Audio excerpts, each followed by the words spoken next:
नमस्कार विद्यार्थी मित्रांनो, आज आपण पुन्हा TYBA हिस्ट्री जनरल पेपर 3 विसाव्या शतकातील जग त्याचं तिसरं प्रकरण आपण सुरू केले. परवा आपण एक भाग त्याचा पाहिला आहे, रशियन राज्यक्रांती हे तिसरं प्रकरण आहे. त्याचा पहिला भाग आपण काय पाहिला तर रशियन राज्यक्रांतीची कारणं आपण पाहिलेली आहेत. आता आपण रशियन राज्यक्रांतीचे परिणाम पाहणार आहोत. विविध जे काही परिणाम घडून आले की ज्यामुळे संपूर्ण जगावर एक वेगळा असा रशियाचा प्रभाव पडला. रशिया एक महासत्ता म्हणून पुढे आला. तर ते परिणाम नेमके काय काय झाले. बोल्शेविक जे काही नेते होते बोल्शेविक पक्षाचे, त्यांनी ही क्रांती घडवून आणली होती लेनिनच्या नेतृत्वाखाली. मग त्यांनी रशियामध्ये राजकीय आणि सामाजिक बदल घडवून आणण्यासाठी जो काय प्रारंभ केलेला होता,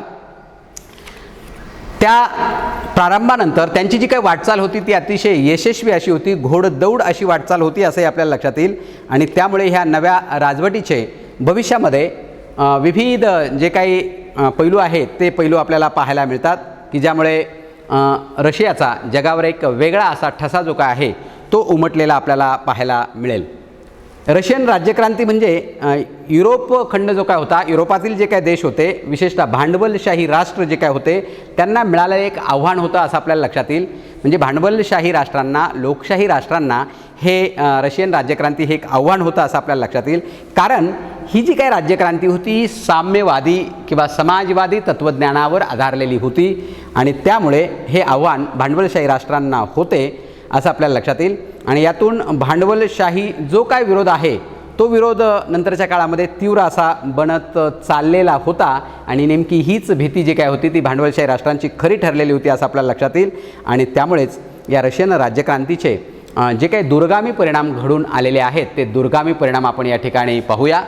मग कोणकोणते परिणाम आहेत तर ते परिणाम आपल्याला या ठिकाणी पाहायचं आहे. पहिला परिणाम आपल्याला सांगता येईल तो म्हणजे कम्युनिस्ट पक्षाची हुकुमशाही जी काय आहे ती आता रशियामध्ये निर्माण झालेली होती. कम्युनिस्ट पक्षाची हुकुमशाही लेनिनच्या नेतृत्वाखाली ही रशियन राज्यक्रांती जी काय आहे ती राज्यक्रांती घडून आलेली होती. बोल्शेविक जो काय पक्ष होता कम्युनिस्ट, त्या कम्युनिस्ट पक्षाची आणि त्यांच्या नेत्यांची खऱ्या अर्थाने आता रशियामध्ये जी काय हुकुमशाही आहे ती हुकुमशाही निर्माण झालेली होती. किंबहुना रशियामध्ये जे काय परंपरागत अशी जी काय झारशाही होती, या झारशाहीपेक्षा देखील सर्वंकष अशी जी काय हुकुमशाही होती ती कम्युनिस्ट पक्षाची आणि त्यांच्या नेत्यांची सुरू झालेली होती असं आपल्याला लक्षात येईल. क्रांतीनंतर 2 वेळा जी काय राज्यघटना आहे रशियाची ती देखील या कम्युनिस्ट पक्षाच्या नेत्यांनी बदललेली होती. पुढे तर अगदी 1936मध्ये स्टॅलिन जो काय लेनिननंतर रशियाचा अध्यक्ष बनला, त्याने लोकप्रति निवडण्याचा जो काय मताधिकार होता, त्यानंतर गुप्त मतदान पद्धती जी काय होती ही फक्त वरवर दाखवण्यासाठी ठेवलेली होती. किंबहुना लोकशाहीचा तो बाह्य देखावा होता असे आपल्याला लक्षात येईल. आणि यातूनच सरकारवर टीका करण्याचा जो काय अधिकार होता तो जनतेकडून काढून घेतलेला होता असे आपल्याला लक्षात येईल. केवळ आणि केवळ लोकशाहीचा देखावा निर्माण करण्यात आलेला होता, मात्र लोकांना बोलण्याचा किंवा त्यांना स्वातंत्र्य जे काय होतं, शासनावर टीका करण्याचा जो काय अधिकार होता तो नव्हता असं आपल्याला लक्षात येईल. असं जरी असलं तरी ह्या कम्युनिस्ट हुकुमशाहीने रशियाला एक महासत्ता बनवण्याचं जे काय स्वप्न पाहिलेलं होतं ते त्यांनी पूर्ण केलेलं होतं. आणि त्यामुळेच हळूहळू रशिया जो काय आहे जागतिक महासत्ता बनलेला होता असे आपल्याला लक्षात येईल. त्यानंतर आपल्याला दुसरं परिणाम पाहता येईल तो म्हणजे प्रचंड भौतिक प्रगती जी काय आहे ती रशियाने साधलेली होती. म्हणजे या कम्युनिस्ट पक्षाची जी काय हुकुमशाही आपण पाहिली त्याच हुकुमशहाने एकूणच ही जी काय प्रगती आहे, विशेषतः भौतिक प्रगती रशियाची फार मोठ्या प्रमाणावर साध्य केलेली होती असं आपल्याला लक्षात येईल. मग प्रत्येक क्षेत्रामध्ये मग विशेषतः ही जी काय प्रगती आहे लेनिनने स्थिर स्थावर असं रशियाला बनवलेलं होतं. आणि त्यानंतर जो काय स्टॅलिन आला त्या स्टॅलिनच्या कारकिर्दीमध्ये खऱ्या अर्थाने प्रचंड प्रचंड भौतिक जी काय प्रगती आहे ती प्रगती झालेली आपल्याला पाहायला मिळेल. साधारणपणे 1928मध्ये रशियाचा सर्वांगीण विकास म्हणजे सर्वच क्षेत्रात विकास करण्यासाठी ज्या काही पंचवार्षिक योजना स्टॅलिनने सुरू केल्या त्या पंचवार्षिक योजना अत्यंत फलदायी अशा ठरलेल्या होत्या असं आपल्याला लक्षात येईल. त्या योजनांची अंमलबजावणी देखील अतिशय यशस्वीपणे झालेली होती. आणि त्यामुळेच मग रशियामध्ये वीज असेल, लोखंड असेल, कोळसा असेल, पेट्रोल असेल, या सगळ्याच सिमेंट असेल, या सगळ्याच उद्योगांची जी काय भरभराट आहे ती भरभराट मोठ्या प्रमाणामध्ये झालेली होती असं आपल्याला लक्षात येईल. खऱ्या अर्थाने औद्योगिकदृष्ट्या रशिया आता बलशाली किंवा सामर्थ्यशाली बनलेला आपल्याला पाहायला मिळेल आणि ही प्रगती रशियाने स्वतःच्या कष्टावर आणि अन्य देशांच्या मदती शिवाय केलेली होती असं आपल्याला लक्षात म्हणजे स्वतःच ही जी काय प्रगती साध्य केलेली होती रशियाने, ती कोणत्याही देशांचं त्याने मदत घेतलेली नव्हती आणि स्वतःच्या देशाची जी काय प्रगती आहे ती प्रगती स्टॅलिनने आधी लेनिनने केलेली होती असं आपल्याला लक्षात येईल. म्हणजे लेनिन आणि स्टॅलिनने खऱ्या अर्थाने रशियाला एक जागतिक महासत्ता बनवण्याच्या दृष्टीने एकूणच जी काय अंमलबजावणी होती योजनांची ती सुरू केलेली होती असं आपल्याला लक्षात येईल की ज्यामुळे प्रचंड अशी औद्योगिक प्रगती झाली आणि ह्या औद्योगिक प्रगतीमुळे प्रचंड भौतिक प्रगती जी काय आहे, भौतिक साधनांची जी काय निर्मिती आहे ती रशियाने केलेली आपल्याला पाहायला मिळेल. त्यानंतर तिसरा परिणाम आपल्याला पाहायचा तो म्हणजे शिक्षणाचा प्रचंड प्रसार जो काय होता तो रशियाने केलेला होता. म्हणजे शैक्षणिक प्रगती देखील मोठ्या प्रमाणावर झालेली होती. वेगवेगळ्या शैक्षणिक योजना ज्या काय आहे त्या अंमलात आलेल्या होत्या आणि त्यांची अंमलबजावणी अतिशय यशस्वीरित्या करण्याचा जो काय प्रयत्न आहे तो केलेला होता. प्रत्येक नागरिक साक्षर झालाच पाहिजे यासाठी रशियाने प्रयत्न जे काय आहे ते सुरू केलेले होते आणि त्यावर भर दिलेला होता असं आपल्याला लक्षात येईल. आणि त्यामुळेच 1938मध्ये जवळजवळ 90% रशियन जनता जी काय आहे ती साक्षर बनलेली आपल्याला पाहायला मिळेल आणि त्यामुळेच म्हणजे 1938पर्यंत 90% लोक साक्षर झालेले होते आणि त्यामुळेच एकूणच शिक्षणाचा जो काय प्रसार होता तो किती झालेला होता त्याची आपल्याला कल्पना येऊ शकेल. शैक्षणिक क्षेत्रामध्ये संपूर्ण साक्षरीकरण जे काय आहे ते साक्षरीकरण करण्याकडे रशियाचा मोठा कल जो काय होता तो होता. साम्यवादी समाज रचनेतून जगामधील पहिल्या क्रमांकाचे जे काही शास्त्रज्ञ आहे ते निर्माण करण्याचं काम जे काय आहे ते देखील रशियाने केलेलं होतं आणि जगाला दाखवून दिलेलं होतं की आमचेही शास्त्रज्ञ कमी नाही आहे. त्यांनी देखील मोठी जी काय प्रगती आहे वेगवेगळ्या क्षेत्रामधलं जे काय संशोधन आहे ते शास्त्रज्ञांनी केलेलं होतं. हे जगाला दाखवून देण्याचं काम जे काय आहे ते शिक्षणाचा प्रचंड प्रसार करून रशियन नेत्यांनी दाखवून दिलेलं होतं असं आपल्याला लक्षात येईल. त्यानंतर चौथा परिणाम आपल्याला पाहायचा आहे तो म्हणजे संघ राज्याची निर्मिती जी काय आहे ती झालेली होती आणि आत्तापर्यंत अनियंत्रित जी काय राजेशाही होती, झारशाही होती त्याचा खऱ्या अर्थाने शेवट झालेला होता आणि संघ राज्याची निर्मिती जी काय म्हणजे भारतात जसे आपलं भारत देखील संघ राज्य आहे तसंच संघ राज्य रशियाचं बनलेलं होतं. सोव्हिएत रशिया त्याला म्हटलं गेलेलं होतं, USSR म्हणजे युनियन ऑफ सोव्हिएत रशिया ही जी काय होती ती निर्माण झालेली होती असे आपल्याला लक्षात येईल. त्यानंतर अनियंत्रित झारशाही होती, त्यामधले जे काही अधिकारी होते अमीर उमराव जे काय होते, धर्मगुरू जे काय होते त्यांचं उच्चाटन खऱ्या अर्थाने झालेलं होतं आणि खऱ्या अर्थाने सोव्हिएत रशियाची जी काय निर्मिती आहे ती निर्मिती झालेली होती आणि रशियन राज्यक्रांतीचं हे फार मोठं योगदान होतं, कार्य होतं असं आपल्याला लक्षात येईल. या नव्या संघराज्याने उत्पादनातील खाजगी मालमत्ता जी काय होती ती नष्ट करून खऱ्या अर्थाने नफ्याचं जे काय उच्चाटन आहे ते देखील केलेलं होतं असं आपल्याला लक्षात येईल. म्हणजे खऱ्या अर्थाने संघराज्याची जी काय निर्मिती होऊन आत्तापर्यंत जी काय परंपरागत अशी काय ज्या अनियंत्रित अशी जी काय झारशाही होती ती झारशाही संपुष्टात आलेली होती. खऱ्या अर्थाने रशिया संघ राज्य बनलेलं होतं असं आपल्याला लक्षात येईल आणि त्यामुळे रशियाचा विकास जो काय होता तो संघराज्यीय या देशामध्ये मोठ्या प्रमाणावर सुरू झालेला होता असं आपल्याला लक्षात येईल. त्यानंतर आपल्याला पाहायचं पुढचा परिणाम आर्थिक विकास. फार मोठ्या प्रमाणावर आर्थिक विकास जो काय आहे तो साधण्याचं काम लेनिनने आणि स्टॅलिनने केलेलं होतं असं आपल्याला लक्षात येईल. म्हणजे सर्वांगीण विकास सर्वच क्षेत्रात, सामाजिक असेल, राजकीय असेल, सांस्कृतिक असेल, शैक्षणिक असेल, आर्थिक असेल, अशा सगळ्याच क्षेत्रामध्ये अगदी परराष्ट्रीय धोरणामध्ये देखील फार मोठ्या प्रमाणामध्ये जो काय विकास आहे तो विकास करण्याचं जे काय काम आहे ते रशियाने साधलेलं होतं. सर्वांगीण विकास करणं हेच रशियाचं अत्यंत महत्त्वपूर्ण कार्य होतं आणि त्यामुळेच भांडवलशाहीमधले जे काय दोष आहे ते दोष काढण्याचं काम जे काय आहे ते काम रशियन नेत्यांनी केलेलं होतं आणि त्यानंतर खऱ्या अर्थाने संपूर्ण देशामध्ये औद्योगिकरण जे काय आहे ते औद्योगिकरण रशियाला करायचं होतं आणि त्या अनुषंगाने प्रयत्न जे काय होते ते रशियाचे सुरू झालेले होते आणि हेच मूलभूत आर्थिक धोरण रशियाचं होतं असं आपल्याला लक्षात येईल. सततच्या युद्धांमुळे आतापर्यंत काय झालेलं होतं म्हणजे रशियन राज्यक्रांतीपर्यंत तर फार मोठी हानी जी काय होती, विशेषतः आर्थिक हानी, लष्करी हानी रशियाची झालेली होती आणि त्यामुळे प्रगतीची दिशा जी काय होती ती खुंटलेली होती आणि त्यामुळे या आर्थिक संकटातून बाहेर रशियाला काढण्यासाठीचे जे काय प्रयत्न आहे ते लेनिनने त्याने जे काय नवीन आर्थिक धोरण जे काय जाहीर केलेलं होतं त्याची जी काय खऱ्या अर्थाने अंमलबजावणी केलेली होती, त्यातून जो काय मोठा आर्थिक विकास रशियाचा जो काय होता तो साधला गेलेला होता आणि अल्पावधीतच एक महासत्ताकडे रशियाने कूच केलेलं होतं.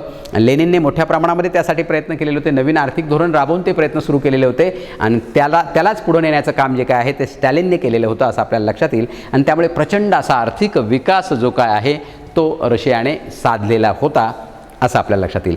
त्यानंतर आपण पाहायचं आहे पुढचा परिणाम तो म्हणजे समाजवादाचा जो काय स्वीकार आहे तो समाजवादाचा स्वीकार रशियन राज्यक्रांतीनंतर केलेला होता असं आपल्याला लक्षात येईल.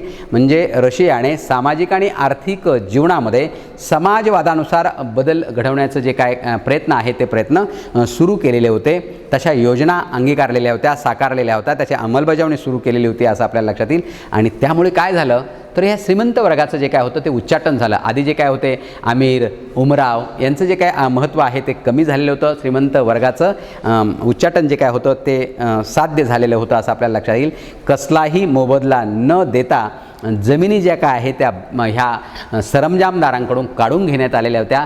त्या जमिन्यांचं समान वाटप जे काय आहे ते गरजू शेतकऱ्यांना करण्यात आलेलं होतं, अल्पभूधारकांना करण्यात आलं होतं, ज्यांच्याकडे कोणतीही जमीन नव्हती त्यांना करण्यात आलेलं होतं, मजुरांना करण्यात आलेलं होतं असं आपल्याला लक्षात येईल. आणि यातूनच खाजगी मालमत्ता जी काय आहे ती मालमत्ता नष्ट करण्यात आलेली होती.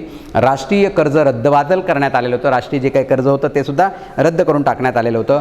खाजगी बँका ज्या काय होत्या त्या सरकारने ताब्यात घेतल्या होत्या, काबीज केलेल्या होत्या.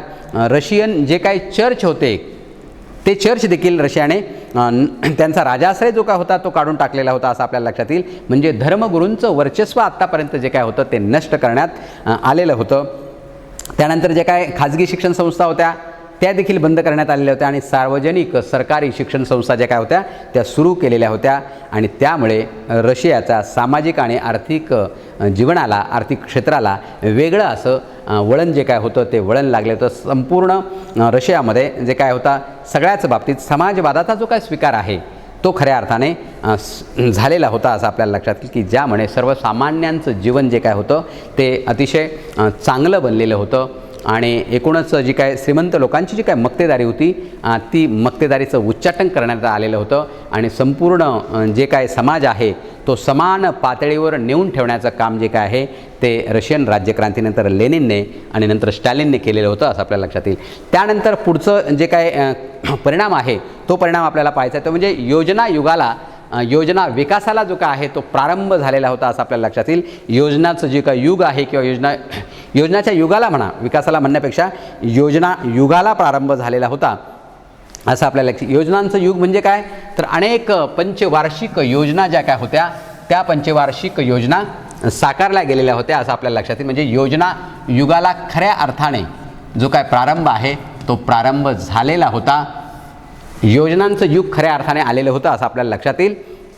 म्हणजे साधारणपणे विशेषतः स्टॅलिनच्या युगामध्ये ज्या काय पंचवार्षिक योजना होत्या स्टॅलिनच्या काळामध्ये त्या पंचवार्षिक योजना 1928ला सुरू झालेल्या होत्या. या पंचवार्षिक योजनांची जी काही निर्मिती आहे ती स्टॅलिनने अतिशय अभ्यासपूर्ण दृष्टिकोनातून केलेली होती. जे योजनांमध्ये होतं त्याचीच अंमलबजावणी जी काय आहे ती अतिशय यशस्वीरित्या करून दाखवण्याचं काम देखील स्टॅलिनने केलेलं होतं असं आपल्याला लक्षात येईल. कारण स्टॅलिनच्या लक्षात आलेलं होतं का योजनेशिवाय रशियाचा विकास शक्य नाही हे रशियाने जगाला देखील दाखवून दिलेलं होतं. आणि त्यांचीच आपण जी काय पंचवार्षिक योजना आहे रशियाची तीच आपण भारत सरकारने स्वीकारलेली आहे असं आपल्याला लक्षात येईल. त्यामुळे रशियाची ही पंचवार्षिक योजना किती महत्त्वपूर्ण होती याचा प्रत्यय आता देखील आपल्याला भारत सरकारला आणि आपल्या भारतीय प्रजेला येत आहे असं आपल्याला लक्षात येईल. म्हणजे अल्पावधीतच तांत्रिकदृष्ट्या रशियाला प्रगतीच्या शिखरावर पोहोचवण्याचं जे काही काम आहे ते रशियाने केलेलं होतं. अर्थव्यवस्था मजबूत बनवण्याचं काम, सक्षम बनवण्याचं काम रशियाने केलेलं होतं.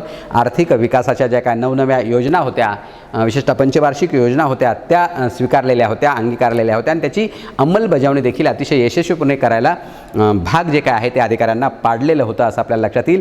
औद्योगिक क्रांती मोठ्या प्रमाणावर झालेली होती. त्यामुळे कारखान्यांमधील उत्पादनाचा वेग जो काय होता तो देखील प्रचंड प्रमाणामध्ये रशियाने वाढवलेला होता. आणि त्यानंतर वर्गविरहित समाज रचना म्हणजे कोणी श्रीमंत नाही, कोणी गरीब नाही, ही जी काय आहे हा भेदभाव, उच्च कनिष्ठ वगैरे हा भेदभाव दूर झालेला होता. कामगार आणि भांडवलदार असा संघर्ष राहिलेला नव्हता. शेतकरी आणि सरंजामदार असाही संघर्ष राहिलेला नव्हता आणि त्यामुळे वर्ग रहित समाज रचना जी काय आहे ती खऱ्या अर्थाने रशियामध्ये आता निर्माण झालेली होती असं आपल्याला लक्षात येईल, की ज्यामुळे समाजातली जी काय विषमता आहे, गरीब श्रीमंत ही दरी जी काय आहे ती दरी खऱ्या अर्थाने नष्ट झालेली होती. सरंजामदार आणि कामगार हा जो काय वर्ग होता हा देखील नाहीसा झालेला होता. तो एका समान पातळीवर आलेला होता असं आपल्याला लक्षात येईल. किंवा जे काही गरीब शेतकरी होते आणि मोठे सरंजामदार होते हे देखील आता नष्ट झालेलं होतं. खऱ्या अर्थाने समाज जो काय होता तो आता समान पातळीवर आलेला होता. समाजातील विषमता जी काय होती ती विषमता नष्ट झालेली होती असं आपल्याला लक्षात येईल. त्यानंतर आपल्याला सेकंड लास्ट परिणाम जो काय पाहायचा आहे तो म्हणजे परराष्ट्रीय परिणाम जो काय आहे तो परराष्ट्रीय परिणाम जो काय या रशियन राज्यक्रांतीचा झालेला आहे तोही आपल्याला या ठिकाणी पाहायचा आहे. आणि तो म्हणजे रशियन राज्यक्रांतीने जगाला एक वेगळं असं तत्त्वज्ञान दिलेलं होतं, साम्यवादाचं, समाजवादाचं तत्त्वज्ञान दिलेलं होतं. आंतरराष्ट्रीय पातळीवर खऱ्या अर्थाने रशियन राज्यक्रांतीनंतर समाजवादी ज्या काही चळवळी होत्या त्या आता सुरू झालेल्या होत्या असं आपल्याला लक्षात येईल.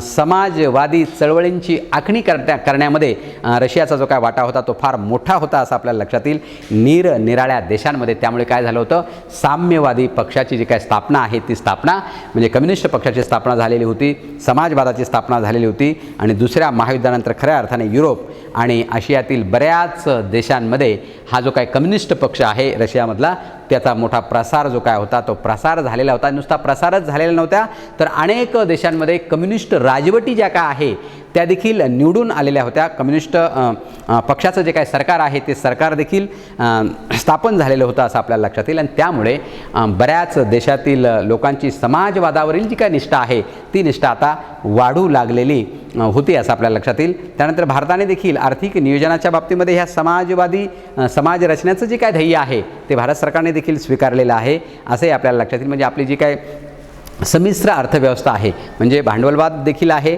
आणि समाजवाद देखील त्याच्यामध्ये आहे असं आपल्याला लक्षात येईल. त्याचा समन्वय साधण्याचं काम जे काय आहे आपल्या संमिश्र अर्थव्यवस्थेमध्ये आपण साधलेलं आहे. आणि हाच रशियाचा जो काय समाजवाद आहे तो समाजवाद काही अंशी आपण देखील त्या समाजवादी समाजरचनेचं ध्येय जे काय आहे ते स्वीकारलेलं आहे. भारताच्या पंचवार्षिक ज्या काय योजना आहे मगाशी सांगितल्याप्रमाणे त्यावर देखील रशियाच्या पंचवार्षिक योजनांचाच जो काय प्रभाव आहे तो प्रभाव आपल्याला पाहायला दिसून येतो. तो मोठा प्रभाव आपल्या पंचवार्षिक योजनांवर पडलेला आहे. खऱ्या अर्थाने रशियाची जी काय पंचवार्षिक योजना आहे ती पंचवार्षिक योजना आपण भारतामध्ये 1951 पासून लागू केलेली आहे असंही आपल्याला लक्षात येईल की ज्याचं अतिशय फलश्रुती जी काय आहे ती आपल्याला पाहायला मिळते. त्यानंतर शेवटचं आपल्याला पाहायचं ते म्हणजे साम्राज्यवादाला जो काय शह आहे तो शह या रशियन राज्यक्रांतीमुळे मिळालेला होता असं आपल्याला लक्षात येईल. खऱ्या अर्थाने रशियन राज्यक्रांतीने साम्राज्यवादी ज्या वृत्ती होत्या, साम्राज्यवादी जे काय देश होते त्यांना शह देण्याचं जो काय काम आहे ते केलेलं होतं. आणि त्यामुळे खऱ्या अर्थाने आंतरराष्ट्रीय राजकारणावर या रशियाचा जो काय समाजवाद आहे, साम्यवाद आहे त्याचा जो काय प्रभाव आहे तो प्रभाव पडू लागलेला होता. आणि त्या अनुषंगानेच रशियाने या परराष्ट्रीय धोरणाची जी काय आखणी आहे ती आखणी केलेली होती. आणि ही परराष्ट्रीय धोरणाची आखणी करत असताना स्वहितापेक्षा सर्वांच्या हितावर अधिक भर देण्याचं जे काय काम आहे ते रशियन नेत्यांनी सुरू केलेलं होतं असं आपल्याला लक्षात येईल. दुसऱ्या महायुद्धानंतर खऱ्या अर्थाने ज्या काय वसाहती आहेत त्या वसाहती आता ह्या रशियन राज्यक्रांतीनंतर स्वातंत्र्य त्यांना मिळायला लागलेलं होतं. मग तो रशियन राज्यक्रांतीचाच सकारात्मक परिणाम होता असं आपल्याला लक्षात येईल. अनेक वसाहतींना स्वातंत्र्य मिळवून देण्याच्या कार्याला देखील रशियाच्या ह्या प्रयोगाने मोठी गती मिळालेली होती असं आपल्याला लक्षात येईल. किंवा त्यांना मदत स्वातंत्र्य चळवळीसाठी झालेली होती, स्वातंत्र्य मिळवण्यासाठी झालेली होती वसाहतींना असं आपल्याला लक्षात येईल. अशा प्रकारे या रशियन राज्यक्रांतीचे जे काय परिणाम आहे ते संपूर्ण जगावर झालेले होते असं आपल्याला लक्षात येईल. आणि ही रशियन राज्यक्रांती जी काय होती ती रशियन राष्ट्रवादाची खऱ्या अर्थाने परिणिती होती असं आपल्याला लक्षात येईल. या क्रांतीने साम्राज्यवादांच्या विरोधामधलं खऱ्या अर्थाने बंड पुकारून साम्राज्यवादी शक्तींचा पराभव घडून आणलेला होता. परंपरागत अशी जी काय झार राजेशाही होती, अनियंत्रित, अन्यायी, अत्याचारी, दडपशाहीवादी अशी जी काय राजेशाही होती तिला नष्ट करण्यात ही क्रांती यशस्वी ठरलेली होती. आणि खऱ्या अर्थाने साम्यवादी किंवा समाजवादी जे काय सरकार आहे ते रशियामध्ये या क्रांतीनंतर आलेलं होतं. सर्वत्रच यामुळे काय झालं होतं जगामध्ये एकूणच ह्या साम्राज्यवाद विरोधी शक्तींना जी काय होती ती चालना खऱ्या अर्थाने रशियन क्रांतीनंतरच मिळालेली आपल्याला पाहावयास मिळेल. आणि त्यामुळे आंतरराष्ट्रीय राजकारणामध्ये रशियन राज्यक्रांतीनंतर रशियाचं जे काय स्थान आहे, महत्त्व आहे ते अत्यंत वाढलेलं होतं. रशियाचा दबदबा जो काय होता तो आंतरराष्ट्रीय राजकारणामध्ये मोठ्या प्रमाणामध्ये वाढलेला होता असं आपल्याला लक्षात येईल. आणि लेनिनने आणि स्टॅलिनने जे काही योगदान रशियाच्या जडणघडणीमध्ये दिलेलं होतं की ज्यामुळे रशिया अल्पावधीतच जे काय जागतिक महासत्ता आहे तो महासत्ता बनलेला होता असं आपल्याला लक्षात येईल. तर या ठिकाणी आपण जे काय परिणाम आहे रशियन राज्यक्रांतीचे ते परिणाम पाहिलेले आहे. ह्या परिणामांमध्ये आपण पहिल्यांदा कम्युनिस्ट पक्षाची जी काही हुकुमशाही होती ती हुकुमशाही पाहिली. त्यानंतर प्रचंड जी काही भौतिक प्रगती होती ती पाहिली. शिक्षणाचा प्रचंड प्रसार ह्या रशियन राज्यक्रांतीमुळे साध्य झालेलं होतं ते पण पाहिलं. संघ राज्याची निर्मिती खऱ्या अर्थाने झालेली होती आणि अनियंत्रित जी काय झारशाही होती ती संपुष्टात आलेली होती तोही भाग पाहिला. आर्थिक विकास मोठ्या प्रमाणावर रशियाचा झालेला होता तोही भाग आपण पाहिला. समाजवादाचा जो काय स्वीकार रशियाने केलेला होता ते देखील आपण पाहिलं. त्यानंतर योजना युगाला खऱ्या अर्थाने प्रारंभ झालेला होता. अनेक पंचवार्षिक योजना ज्या काय होत्या त्या रशियामध्ये लागू झालेल्या होत्या. परराष्ट्रीय जे काय परिणाम आहे म्हणजे जगामध्ये सर्वत्र या बऱ्याच देशांनी या समाजवादाचा किंवा कम्युनिस्ट किंवा साम्यवादाचा जो काय स्वीकार आहे तो केलेला आपल्याला पाहायला मिळेल. त्यानंतर स्वातंत्र्य चळवळीला देखील गती जी काय आहे ती रशियन राज्यक्रांतींना मिळालेली होती असं ते पाहिलं आपण. त्यानंतर शेवटचा परिणाम जो काय आहे तो साम्राज्यवादाला शह जो काय आहे तो खऱ्या अर्थाने या रशियन राज्यक्रांतीमुळे बसलेला होता. किंबहुना दुसऱ्या महायुद्धानंतर वसाहतींना स्वातंत्र्य मिळवून देण्यामध्ये रशियाचं जे काय साम्यवादाचा जो काय प्रयोग होता त्या प्रयोगामुळे चांगलीच मदत मिळालेली होती असं आपल्याला लक्षात येईल. अशा प्रकारे आपण रशियन राज्यक्रांतीचे परिणाम या ठिकाणी घेतलेले आहे. तुम्हाला ते समजले असतीलच.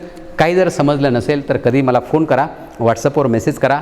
या ठिकाणी मी थांबतो. त्यानंतर आपण खऱ्या अर्थाने पुढचा जो काय टॉपिक आहे तो साम्यवादी रशियाच्या जडणघडणीतील लेनिनची जी काय भूमिका आहे किंवा योगदान आहे ते पाहणार आहोत. धन्यवाद. या ठिकाणी थांबतो.